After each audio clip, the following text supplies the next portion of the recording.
सर्वमंगलमांगल्ये शिवे सर्वार्थसाधिके।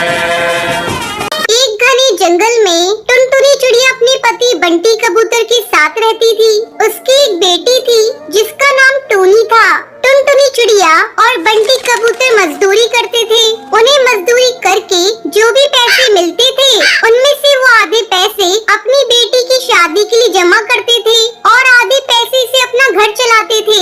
समय गुजरता रहा और टोनी चिड़िया बड़ी हो गई। एक दिन टुनटुनी चिड़िया अपने पति बंटी कबूतर से कहती है, देखिए जी, अपनी टोनी चिड़िया बड़ी हो गई है। बिरादरी में कोई अच्छा वर ढूंढना शुरू कर दो और अपने सगे संबंधियों में भी ये बात बता दो। हम अपनी बेटी की शादी करना चाहते हैं। अगर उनकी नजर में कोई योग्य वर हो तो हमें बताए। यदि हम लोग किसी को कुछ नहीं बताएंगे तो उन्हें कैसे पता चलेगा कि हम अपनी बेटी टोनी की शादी करना चाहते हैं। टुनटुनी, तुम बात तो सही कह रही हो, लेकिन अभी हमारे पास इतने पैसे नहीं है कि हम अपनी बेटी टोनी की शादी धूमधाम से कर सके, और दहेज भी तो देना होगा। इतना सब कुछ कहाँ से होगा? टोनी के पापा, इस तरह हम लोग अपनी बेटी को कब तक घर बैठा के रखेंगे? कुछ तो करना ही होगा ना। तुम ऐसा करो, साहूकार कड़कनाथ के पास जाकर कुछ पैसे उधार ले लो। धीरे धीरे हम लोग उसका उधार चुका देंगे। ठीक है टोनी की माँ, मैं कल ही जाकर साहूकार कड़कनाथ से बात करता हूँ। बंटी कबूतर टुनटुनी चिड़िया की बातों में अपनी सहमति जताता है और अगले दिन साहूकार कड़कनाथ कौवे के पास जाता है।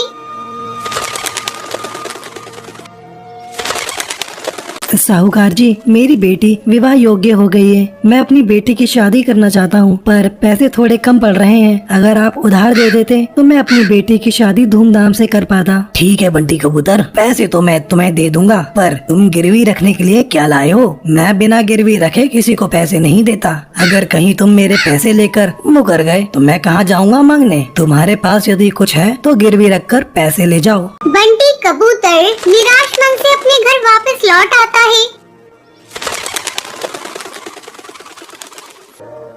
और सारी बात अपनी पत्नी टुनटुनी को बताता है। अब क्या होगा जी? हम लोगों के पास तो गिरवी रखने के लिए कुछ भी सामान नहीं है। क्यों ना हम ऐसा करें, हम अपना घर साहूकार के पास गिरवी रख दें। कम से कम अपनी बेटी का घर तो बस जाएगा। हम लोग और ज्यादा मेहनत करके और साहूकार का सारा उधार चुका देंगे। हाँ, तुम बात तो सही कह रही हो। मैं कल ही अपने घोंसले के कागज लेकर साहूकार के पास जाता हूँ।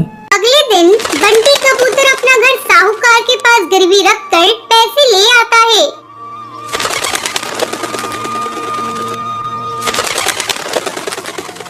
फिर टोनी चिड़िया के लिए अच्छा रिश्ता ढूंढने लगता है। जल्द ही टोनी की शादी सुंदर नाम के कौवे से तय हो जाती है। सुंदर कौवा सिर्फ नाम का ही सुंदर था। टोनी के माँ बाप अपनी बेटी की शादी में बहुत अच्छा इंतजाम करते हैं और टोनी को दहेज में बहुत सारा सामान देते हैं। धूमधाम से टोनी चिड़िया की शादी सुंदर कौवे से हो जाती है और खुशी खुशी टोनी चिड़िया अपने ससुराल चली जाती है। टोनी चिड़िया के ससुराल चले जाने के बाद टुनटुनी चिड़िया और बंटी कबूतर बात कर रहे थे। देख रहे हो जी, टोनी के चले जाने के बाद अपना घर कितना सूना सूना लग रहा है। भगवान करे टोनी अपने ससुराल में खुशी खुशी बस जाए। वैसे तो सुंदर कौवे का स्वभाव बहुत ही अच्छा है। वो हमारी बेटी को खुश रखेगा। चलो, सब कुछ अच्छे से निपट गया। अब चलकर आराम करते हैं। सुबह फिर काम पर भी तो जाना है और साहूकार का कर्ज भी तो चुकाना है। फिर टुनटुनी चिड़िया और बंटी कबूतर सो जाते हैं। कुछ दिनों तक दोनों मिलकर कड़ी मेहनत करते हैं और साहूकार को उधार चुका देते हैं। देखिए जी, आज हम लोगों के सर से साहूकार के कर्ज का बोझ उतर गया है। फिर टुनटुनी चिड़िया और बंटी कबूतर खुशी खुशी रहने लगते हैं। समोसे वाला, गर्मा गर्म समोसे वाला, ताजा स्वादिष्ट समोसे वाला, एक बार खाओगे तो बार बार आओगे। सरिस्का के जंगल में टुनटुनी चिड़िया अपनी माँ टोनी चिड़िया और पिता टुन्नू चिड़े के साथ रहती थी। टुन्नू चिड़ा समोसे का ठेला लगाता था। समोसे वाला, गर्मा गर्म समोसे वाला, ताजा स्वादिष्ट समोसे वाला, एक बार खाओगे तो बार बार आओगे। ओ टुन्नू भाई, मैं बहुत देर से तुम्हारा इंतजार कर रही थी, मुझे 4 समोसे देना। भैया मुझे भी 10 समोसे पैक करके दे देना। इस तरह टुन्नू चिड़े की आवाज सुनते ही जंगल के पक्षी उनके समोसे खाने के लिए दौड़ पड़ते थे और कुछ ही घंटों में उसके सारे समोसे बिक जाते थे। दोपहर में टुनटुनी चिड़िया अपने पिता के लिए भोजन लेकर आती है। पिताजी, मैं आपके लिए खाना लेकर आई हूँ, आप खाना खा लीजिए, तब तक मैं समोसे बना देती हूँ। ठीक है बेटा, पर तू ध्यान से समोसे बनाना, घी बहुत गर्म है। टुनटुनी चिड़िया समोसे बनाने लगती है और टुन्नू चिड़ा भोजन करने लगता है। ये ले बेटा, मैंने खाना खा लिया, अब तू घर जा। लेकिन पिताजी, आपने मेरा इनाम तो दिया ही नहीं। हाँ, ये ले तेरा इनाम, मैं तो भूल ही गया था। टुन्नू चिड़ा टुनटुनी चिड़िया को कुछ पैसे देता है। टुनटुनी चिड़िया खुशी खुशी घर आती है। तू आ गई बिटिया, चल अब तू भी खाना खा ले, मैं तेरे लिए खाना डाल रही हूँ। इस तरह हंसी खुशी उनके दिन गुजर रहे थे।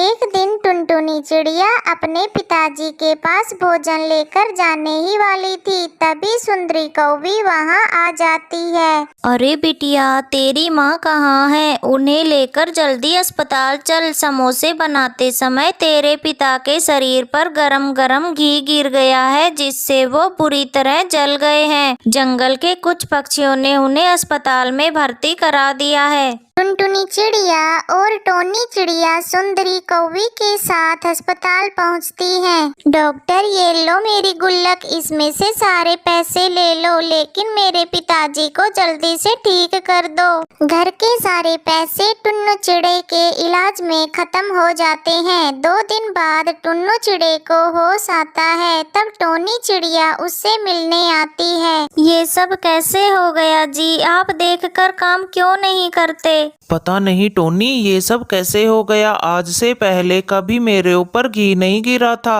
ज्यादा मत बोलो जी, डॉक्टर ने आपको आराम करने के लिए कहा है। लेकिन टोनी, घर का खर्चा कैसे चलेगा? मेरी समोसे की दुकान भी बंद है। पिताजी, आप बिल्कुल भी चिंता मत करिए, आज से मैं समोसे की दुकान संभालूंगी। मुझे समोसे बनाने आते हैं, आप तो बस आराम कीजिए और जल्दी से ठीक हो जाइए। ठीक है टुनटुनी बेटा, कल से मैं भी समोसे बेचने में तुम्हारी मदद करूंगी।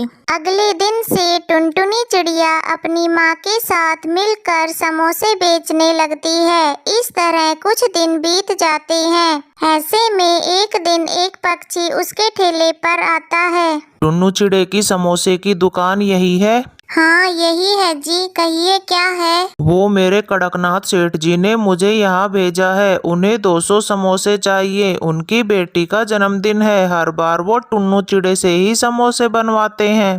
बन जाएंगे कालू भैया, आजकल मेरे पिताजी की तबीयत बहुत खराब है, इसलिए मैं और मेरी माँ समोसे बेचते हैं। आप मुझे सेठ जी का पता दे दीजिए, मैं वहाँ समोसे पहुँचा दूंगी। कालू कौवा टुनटुनी चिड़िया को सेठ जी का पता देता है और साथ में 2000 रुपए भी एडवांस में देता है।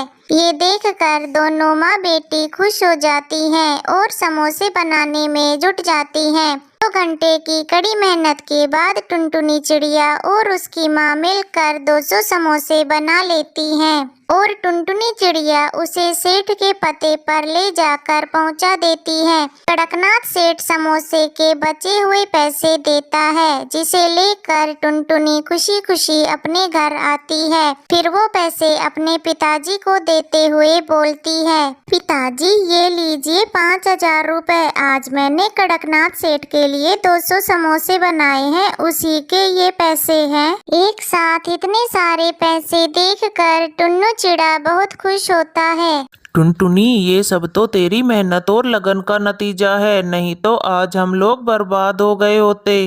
कुछ दिन बाद टुन्नू चिड़ा पूरी तरह से ठीक हो जाता है और समोसे बेचने लगता है और टुनटुनी चिड़िया भी समोसे बेचने में उसका हाथ बटाती थी। इस तरह उनका पूरा परिवार खुशी खुशी रहने लगता है। प्लीज इस कहानी को लाइक, अपने दोस्तों के साथ शेयर और चैनल को सब्सक्राइब करना बिल्कुल मत भूलना। आपका बहुत बहुत धन्यवाद।